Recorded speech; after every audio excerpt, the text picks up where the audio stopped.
श्रीमन नारायणी नारायणी हरि हरि बोलो नारायणी नारायणी हरि हरि हरि ओम नमो नारायण ओम नमो नारायण। तो एक बार बोलिए प्रेम से विष्णु भगवान की जय, लक्ष्मी माता की जय। आज सुनते हैं देवशयनी एकादशी व्रत कथा। धर्मराज युधिष्ठिर भगवान श्री कृष्ण से कहते हैं, हे भगवान, आपने आषाढ़ मास के कृष्ण पक्ष की एकादशी अर्थात योगिनी एकादशी के बारे में विस्तार पूर्वक बताया। अब आप कृपा करके आषाढ़ मास के शुक्ल पक्ष एकादशी का क्या नाम है तथा उसकी कथा क्या है, इस व्रत की क्या विधि है, कृपा कर यह सब विस्तार पूर्वक कहिए। भगवान श्री कृष्ण कहने लगे, हे राजन, आषाढ़ मास के शुक्ल पक्ष की एकादशी को देवशयनी एकादशी, प्रबोधिनी एकादशी दोनों ही नामों से जाना जाता है। हे युधिष्ठिर, जिस कथा को ब्रह्मा जी ने नारद जी से कहा था वही मैं तुमसे कहता हूँ, श्रद्धा पूर्वक श्रवण करो। एक बार देवर्षि नारद जी ने ब्रह्मा जी के इस एकादशी के विषय में जानने की उत्सुकता प्रकट की। तब ब्रह्मा जी नारद को इस एकादशी की कथा सुनाने लगे। सतयुग में मानधाता नामक एक चक्रवर्ती सम्राट राज्य करते थे। उनके राज्य में प्रजा बहुत सुखी थी, किंतु भविष्य में क्या हो जाए यह कोई नहीं जानता। अतः वे भी इस बात से अनभिज्ञ थे कि उनके राज्य में शीघ्र ही भयंकर अकाल पड़ने वाला है। उनके राज्य में पूरे 3 वर्ष तक वर्षा न होने के कारण भयंकर अकाल पड़ा। इस अकाल से चारों ओर तराही तराही मच गई। धर्म पक्ष के यज्ञ, हवन, पिंड दान, कथा, व्रत आदि में कमी हो गई। तब मुसीबत पड़ी हो तो धार्मिक कार्यों में प्राणी की रुचि कहाँ रह जाती है। प्रजा ने राजा के पास जाकर अपनी वेदना की दुहाई दी। राजा तो इस स्थिति को लेकर पहले से ही दुखी थे। वे सोचने लगे कि आखिर मैंने ऐसा कौन सा पाप कर्म किया है जिसका दंड मुझे इस रूप में मिल रहा है। फिर इस कष्ट से मुक्ति पाने का कोई साधन करने के उद्देश्य से राजा सेना को लेकर जंगल की ओर चल दिए। वहां विचरण करते करते एक दिन वे ब्रह्मा जी के पुत्र अंगिरिका ऋषि के आश्रम में पहुँचे और उन्हें दंडवत प्रणाम कर राजा ने अपनी शंका ऋषि के सामने प्रकट करते हुए अपने आने का उद्देश्य बताया। उस समय सतयुग में ज्ञान ग्रहण करने का अधिकार केवल ब्राह्मणों को ही होता था और अन्य वर्ण विशेषकर शूद्र के लिए तो यह वर्जित था और इसे पाप माना जाता था। ऋषि कहने लगे, हे राजन, आपके शासन में एक शूद्र नियम का उल्लंघन कर शास्त्र शिक्षा ग्रहण कर रहा है। इसी महापाप का कामी राजा तुम्हारी सारी प्रजा उठा रहा है। प्रजा को इस विपदा से उबारने के लिए तुम्हें उसका वध करना होगा। लेकिन राजा का मन यह नहीं मान रहा था कि वह मात्र शिक्षा ग्रहण करने को ही अपराध मान लिया जाए। उन्होंने कहे कि हे, क्या कोई ऐसा मार्ग नहीं है जिससे उस निरपराध की हत्या के पाप से मैं बच सकूं। तब अंगिरा ऋषि कहने लगे, एक उपाय है राजन, तुम आषाढ़ मास की शुक्ल पक्ष की एकादशी के व्रत का विधिवत पालन करो। तुम्हारे राज्य में खुशियाँ पुनः लौट आएगी। राजा अपने राज्य की राजधानी लौट आए और आषाढ़ महीने की शुक्ल पक्ष एकादशी का विधि पूर्वक व्रत किया। व्रत के प्रभाव से उन्हें राज्य में मूसलाधार वर्षा हुई और पूरा राज्य धन्य धान्य से परिपूर्ण हो गया। तो एक बार बोलिए प्रेम से विष्णु भगवान की जय, लक्ष्मी माता की जय। देवशयनी एकादशी व्रत कथा 2। पौराणिक कथा के अनुसार एक बार राजा बलि ने तीनों लोक पर कब्जा कर लिया था। देवी देवता परेशान हो गए। भयभीत होकर देवराज इंद्र भगवान विष्णु से मदद मांगने उनके पास पहुँचे। श्री हरि ने 52 अवतार धारण कर लिया और भिक्षु के रूप में बलि के पास दान मांगने पहुँचे। उन्होंने राजा बलि से 3 पग जमीन का दान मांगा, जिसमें वे पहले पग में वे समस्त दिशाओं सहित संपूर्ण पृथ्वी और आकाश को माप लेते हैं। दूसरे पग में उन्होंने स्वर्ग को नाप लिया और तीसरा पग रखने को कुछ भी विशेष न बचा तो बलि ने अपना शीश आगे करते हुए निवेदन किया कि हे प्रभु, अपना तीसरा पग मेरे सिर पर रखिए। राजा बलि ने दानवीरता देखकर भगवान विष्णु बहुत प्रसन्न हुए और बलि के इस दान और समर्पण से खुश होकर भगवान विष्णु ने बलि को पाताल का अधिपति बना दिया और वर मांगने को कहा। बलि ने भगवान से पाताल लोक में बसने की इच्छा जताई। भगवान विष्णु ने अपने भक्त बलि की इच्छा पूरी की और पाताल चले गए। भगवान के पाताल लोक जाने से सभी देवी देवता और देवी लक्ष्मी चिंतित हो गई। अपने पति को वापस लाने के लिए माँ लक्ष्मी ने गरीब स्त्री का रूप धारण कर राजा बलि के पास पहुंच गए। राजा बलि को राखी बांधकर देवी लक्ष्मी ने उन्हें भाई बना लिया और बदले में भगवान विष्णु को पाताल लोक से वापस ले जाने का वचन ले लिया। भगवान ने राजा बलि को निराश न करते हुए ये वरदान दिया कि वो हर साल आषाढ़ शुक्ल एकादशी से कार्तिक शुक्ल एकादशी यानी कि 4 माह तक पाताल लोक में योग निद्रा में निवास करेंगे। तो एक बार बोलिए प्रेम से विष्णु भगवान की जय, लक्ष्मी माता की जय। इस कथा के बिना अधूरी है एकादशी की कथा।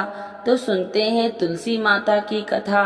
तो एक बार बोलिए प्रेम से तुलसी माता की जय, श्री कृष्ण भगवान की जय। एक बुढ़िया माई तुलसी जी को सींचती और कहती कि हे तुलसी माता, सत की दाता, मैं तेरा बिटला सींचती हूँ, मुझे बहू दे, पीताम्बर की धोती दे, मीठा मीठा घास दे, बैकुंठ में वास दे, चटक की चाल दे, पटक की मौत दे, चंदन का काठ दे, रानी सा साज दे, दाल भात का भोजन दे, एकादशी की मौत दे, कृष्ण जी का कंधा दे। जब तुलसी माता यह बात सुनकर सूखने लगी तो भगवान ने पूछा कि हे तुलसी, तुम क्यों सूख रही हो? तुलसी माता ने कहा कि एक बुढ़िया रोज आती है और यही बात कह के जाती है, मैं सब बात तो पूरा कर दूंगी, लेकिन कृष्ण का कंधा कहाँ से लाऊंगी? तो भगवान बोले, जब वो मरेगी तो मैं अपने आप कंधा दे आऊंगा। तू बुढ़िया माई से कह देना। जब बुढ़िया माई मर गई, सब लोग आ गए। जब माई को ले जाने लगे तो वह किसी से न उठी। तब भगवान एक 12 बरस के बालक का रूप धारण करके आए। बालक ने कहा, मैं कान में एक बात कहूँगा तो बुढ़िया माई उठ जाएगी। बालक ने कान में कहा, बुढ़िया माई मन की निकाल ले, पीताम्बर की धोती ले, मीठा मीठा ग्रास ले, बैकुंठ का वास ले, चटक की चाल ले, पटक की मौत ले, कृष्ण जी का कंधा ले। यह सुनकर बुढ़िया माई हल्की हो गई। भगवान ने कंधा दिया और बुढ़िया माई को मुक्ति मिल गई। हे तुलसी माता, जैसे बुढ़िया माई को मुक्ति दी वैसे सबको देना।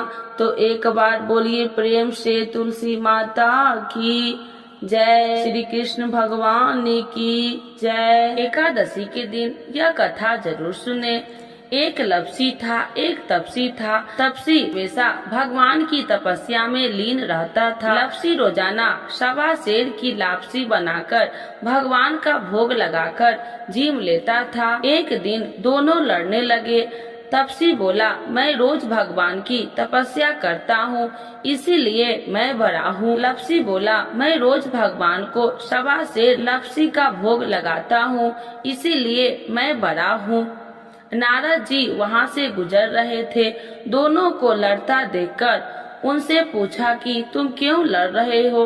तपसी ने खुद के बड़ा होने के कारण बताया और लपसी ने अपना कारण बताया।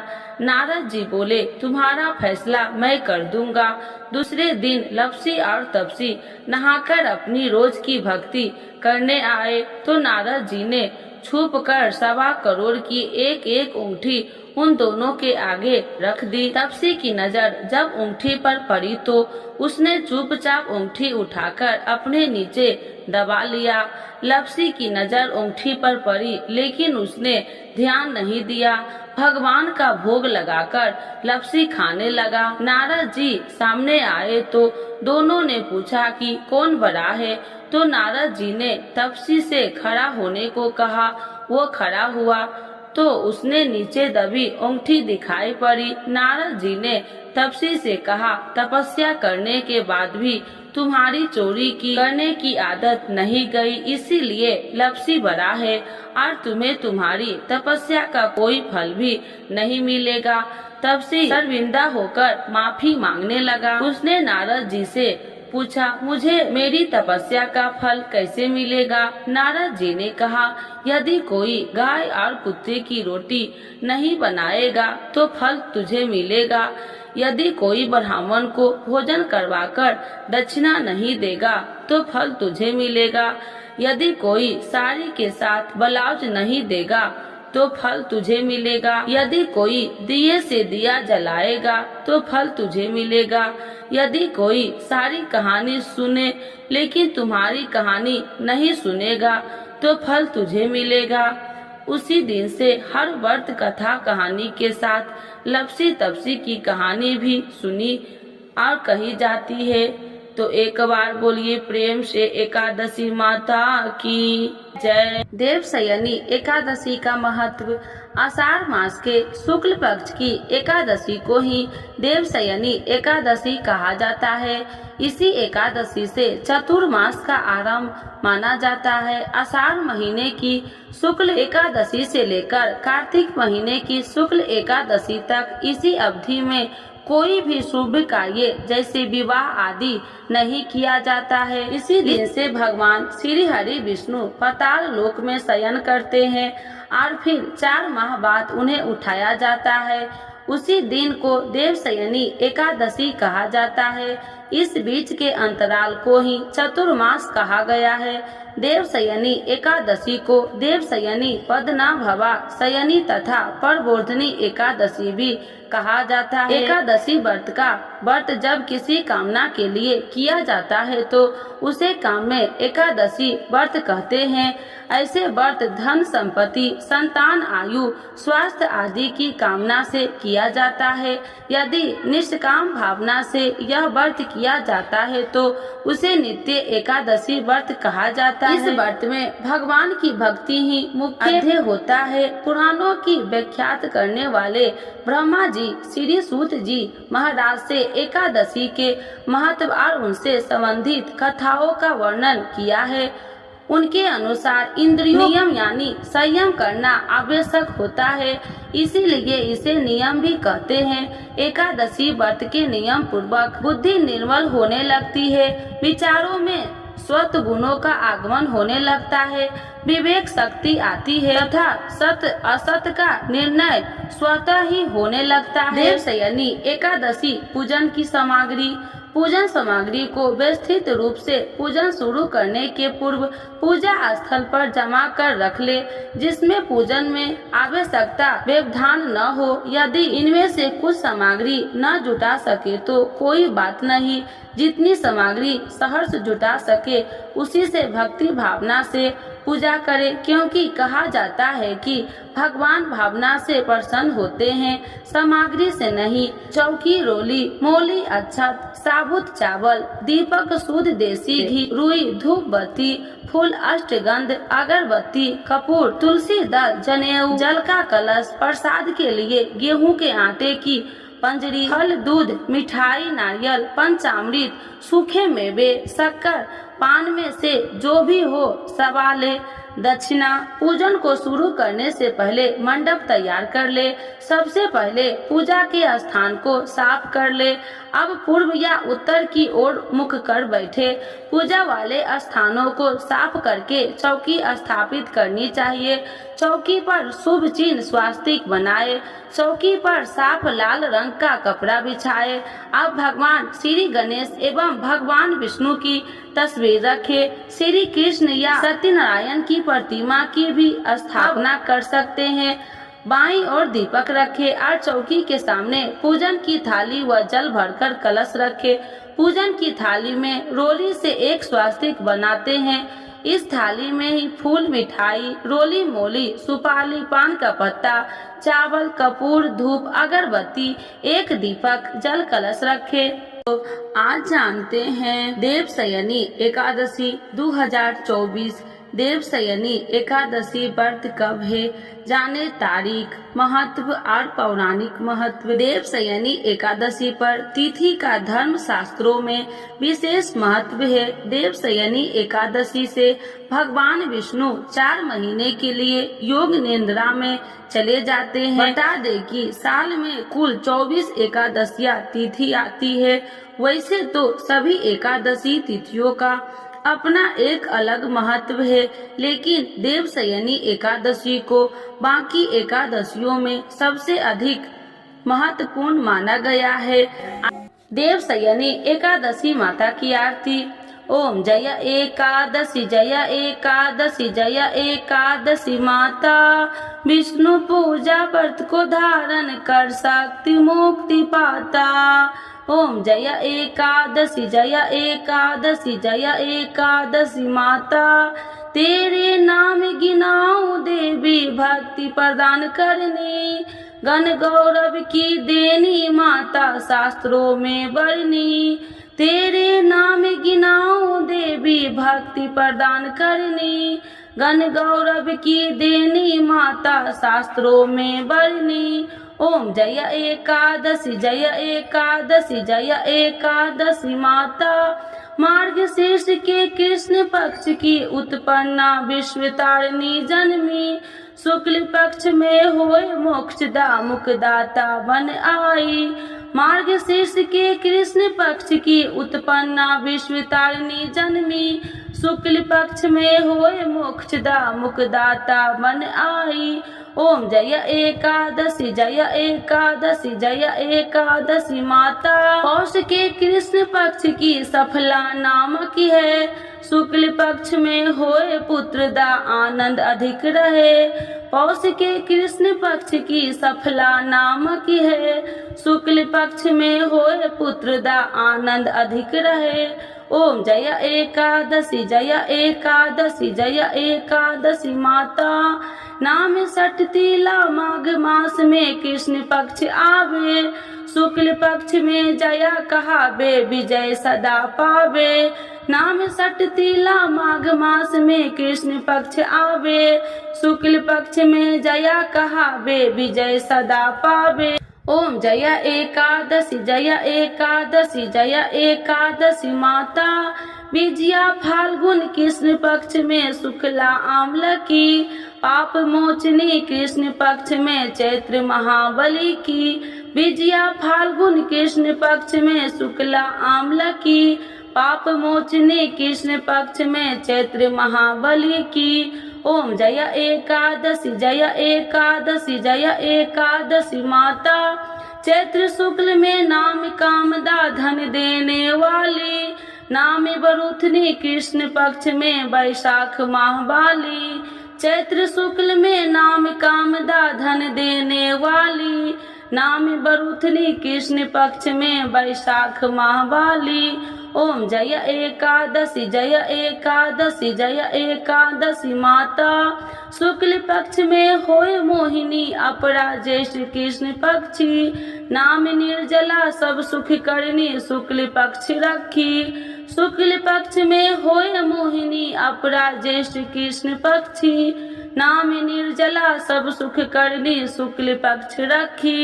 ओम जय एकादशी जय एकादशी जय एकादशी माता। योगिनी नाम आषाढ़ मास में जाने कृष्ण पक्ष करनी।